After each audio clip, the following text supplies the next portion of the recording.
bago ka mag-alaga ng crayfish.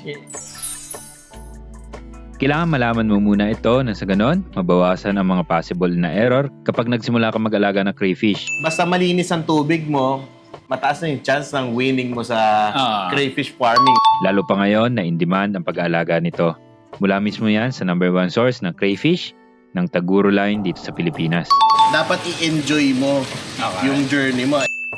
Nandito ulit tayo sa Sesep's Farm. Kasama natin si Sir. Kuya Sesep, Okay, si Kuya Sesep. At noong nakaraan, pinakita natin yung paano yung process ng pag-alaga ng crayfish, di ba? May tips din. Pero ngayon, magiging mas specific tayo sa ating tips. At ang una natin tips, Kuya Sesep. pinakamahalaga sa akin kasi ito yung na-experience ko dati, humanap ng reliable supplier. Okay. So, yung dati kasi nung nagsisimula pa lang tayo, almost 4 years ago, so yung una nating supplier, ang problema natin, ang gusto niya, lagi lang ako buibili sa kanya, ayaw niyang matuto kung mag-farming. Okay. Para syempre, naintindihan ko naman, para kumikita siya ng tuloy-tuloy. Tuloy-tuloy. Napakalaki ng Pilipinas para ma-insecure tayo sa tama. sa magiging sales ng ating mga customer. So, ayun, tinuturuan natin sila kung paano nila maaabot yung mga goal nila sa farming or crayfish farming journey nila. Ang gaganda nitong crayfish mo.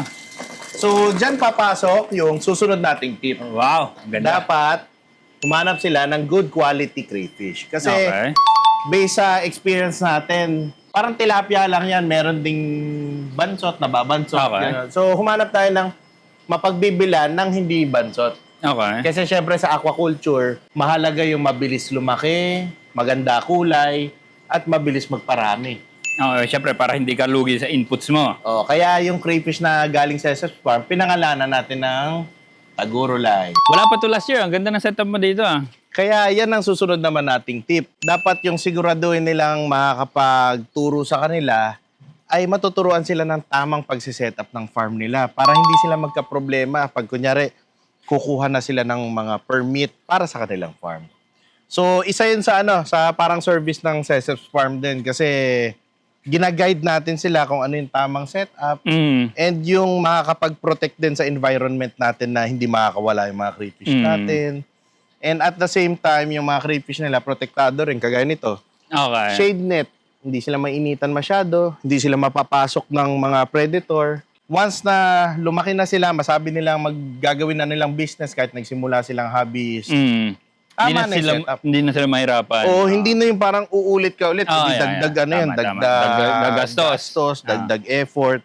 So yun, isa yun sa tinuturo natin. Alright. At mahalaga yun, syempre. Tama. Okay, so dito, meron kang mga whiteboards dito na all over. Ano ibig sabihin nito?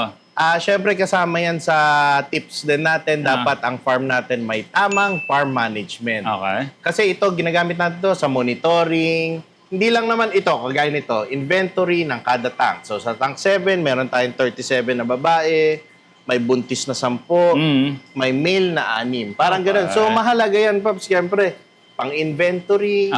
And nagagamit natin yan sa pag-forecast ng natin, ng production. May lamang yung systematic yung yung pagpo-farm mo. Kasi kunwari, hindi naman natin masasabi na kunyari ang isang farm natin nagpalit ng tao, may umalis sa atin. Pag systematic ka, madali mong ipasa. Tama. Meron pang isa. Ito naman sa pag-i-expand.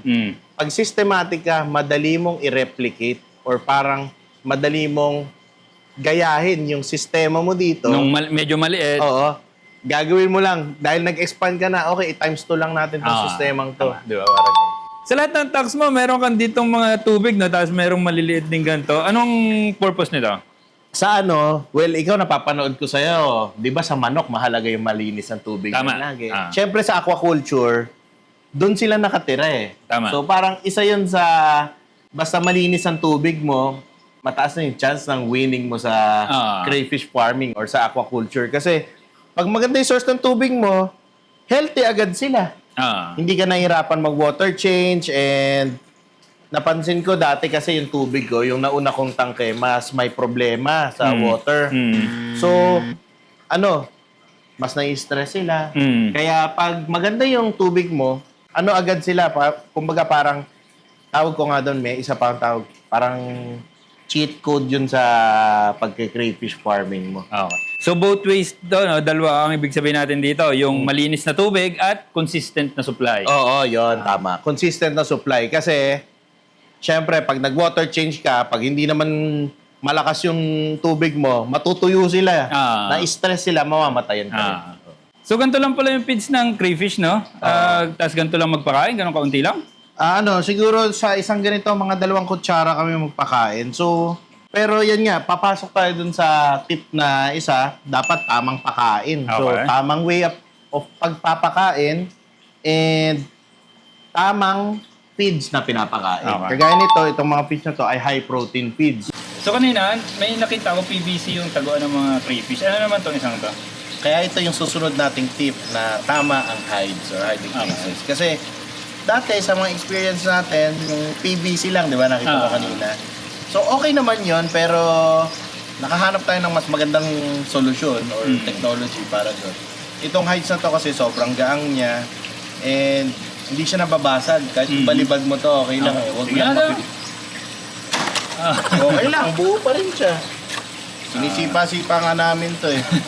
And maganda yung material nito. Pang aquaculture talaga, hindi naglalabas ng contaminants. Okay. Kasi HTP ito. So, syempre, kahit anong business siguro, no? May challenges dito sa crayfish farm. Oo. So, ano yung maibigay mo pang tips sa atin about yung sa mga bagay na ito, sa mga challenges, syempre?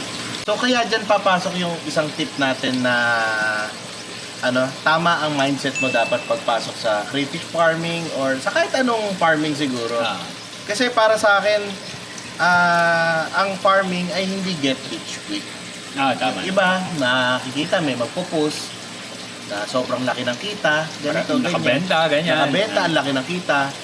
Sasabihin ko sa kanila, totoong malaki ang kita sa crayfish farming or kahit sa iba pang farming. Pero, hindi naman ganun lang kabilis.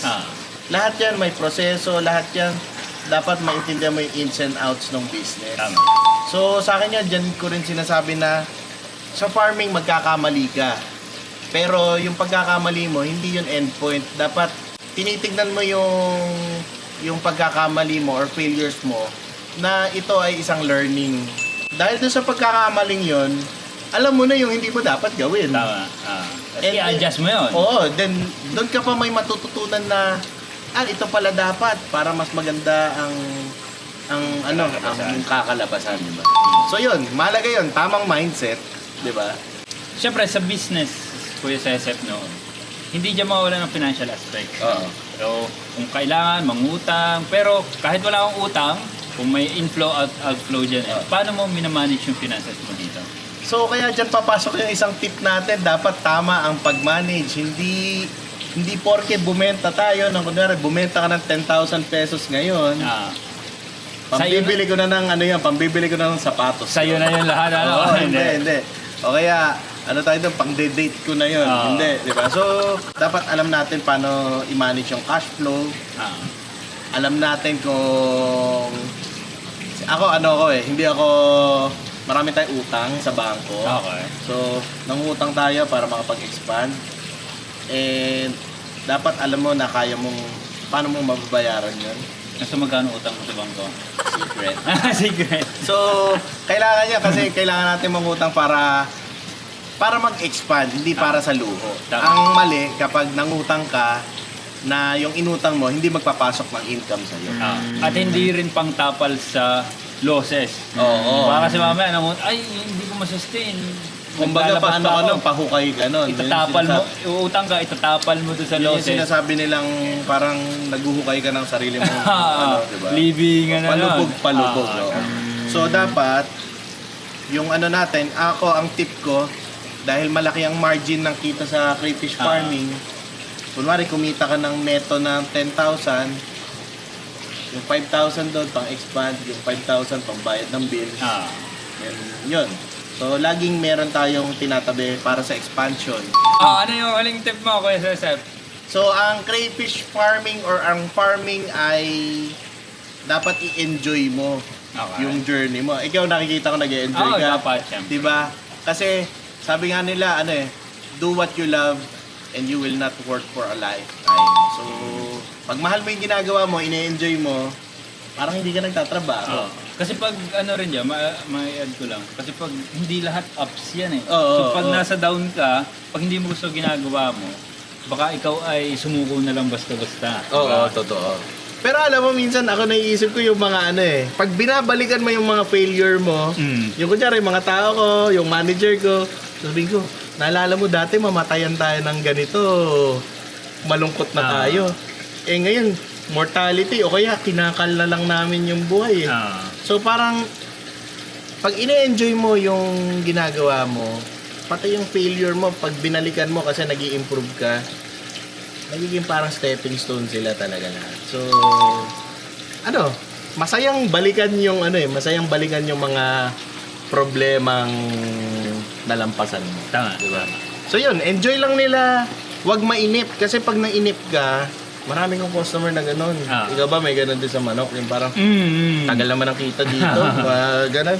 Hindi, dapat i-enjoy mo nga eh. Parang, para sa akin sinasabi ko, bago ka kumita sa farming, yung first 6 to 12 months mo, learning process yun, diba?